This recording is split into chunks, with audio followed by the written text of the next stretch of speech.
As tensions build following Russia's movement of troops, President Putin marked the day a national day of celebration.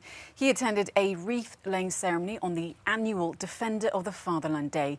But as the Kremlin was hit with a fresh wave of sanctions from the UK and US, Putin reaffirmed that Russia's interests remained non-negotiable.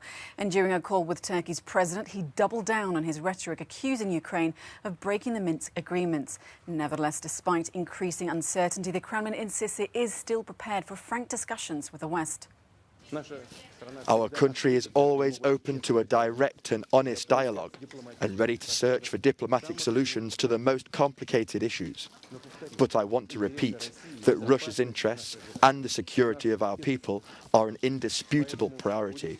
So we will continue to strengthen and modernise our army and navy, striving to increase their effectiveness so they are fitted out with the most cutting-edge equipment. Our correspondent Galina Polonskaya is near Russia's border with Ukraine. Now, she told us that the nationalist rhetoric coming out of Moscow doesn't reflect a desire for diplomacy. Take a look. Well, it was the address of Vladimir Putin to the nation. It was a celebration in Russia, the Day of the Defender of the Fatherhood. So the message is not about the dialogue. I guess it's the dialogue on Russia's conditions and mostly about the defending of the fatherland. That's the message to the nation and to the West. But what we see in reality is that the meeting between Antony Blinken, the US Secretary of State, is cancelled. He cancelled it. He was supposed to meet with the Russian Foreign Minister Sergei Lavrov tomorrow. They were supposed to discuss a potential meeting between presidents of Russia and the United States, which is not on the table anymore. There is no dialogue. Russia is withdrawing its diplomats from all of its missions in Ukraine, and we've heard that Vladimir Putin spoke with President Erdogan, and President Erdogan said that Turkey will not tolerate any moves against Ukraine's sovereignty and territorial integrity. And Vladimir Putin said that what he did, it was because of Ukrainian aggression in Donbass. So the strategy is very, very clear now, and I don't see any options for the dialogue with the West at this particular moment. Now, Galina, you've been speaking to locals on the ground, and they seem to support Putin's actions. So what have they been telling you? Well, yes, I went to a town which is located on the border with the Lugansk self-proclaimed separatist republic.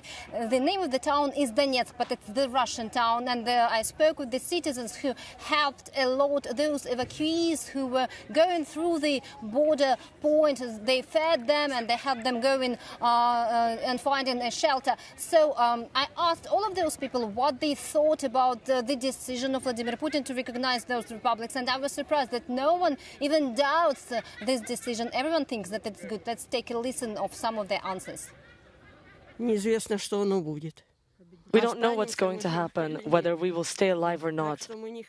So we don't want war. We don't need war. I think that Putin made the right decision, that now people will be protected. I don't think there will be a war like right now with the endless shelling. These poor people, they've been experiencing this for 8 years.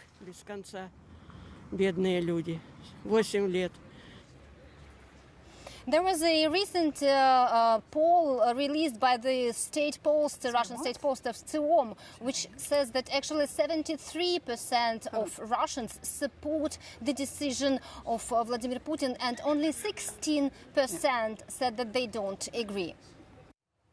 Well, for more Russian perspective on the ongoing crisis, I'm now joined by Andrei Kortunov, the Director General of the Russian International Affairs Council. Mr. Kortunov, thanks for joining us on Euronews tonight. Now, we've been hearing warnings from the West that Russia intends to invade Ukraine imminently. How likely is that? Well, the honest answer is that we don't know. Nobody knows what Vladimir Putin will decide tomorrow or the day after tomorrow. However, I think that any rational cost efficiency analysis suggests a war is not in Russia's interests. If we assume that decision makers in the Kremlin are rational, they shouldn't do that, because the negative implications of such an action will be grave, will be extremely serious, and potential gains are questionable. it's not clear what Russia can gain if it goes into Ukraine. It cannot possibly occupy the whole country. It cannot install its government in Kyiv. And it's not clear what military objectives of such an operations might be. So I think that it is not very likely, and maybe the accumulation of forces along the border is supposed to deter rather than to start an offensive. Now, you say that Russian objectives don't seem to be clear. Now, President Putin, he says that he's still open to democracy, to diplomacy, but his actions don't seem to really reflect that. Do you think that dialogue could actually de-escalate tensions?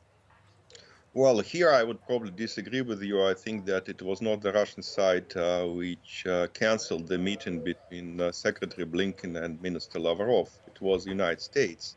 It is the United States which put on hold a potential summit between Presidents Biden and Putin. Again, I can understand the motivations between the U.S. decisions, but it doesn't mean that the Russian leadership is not ready for a dialogue. I think that they would like to have more high-level visitors in Moscow. They would like to have more conversations with Europeans and with Americans.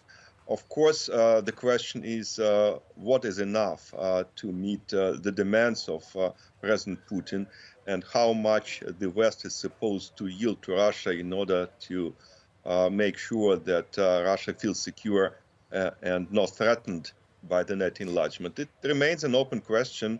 So far, the Russian position was quite uncompromising. So what do you think can actually get Putin then to the table to actually have dialogue with the West?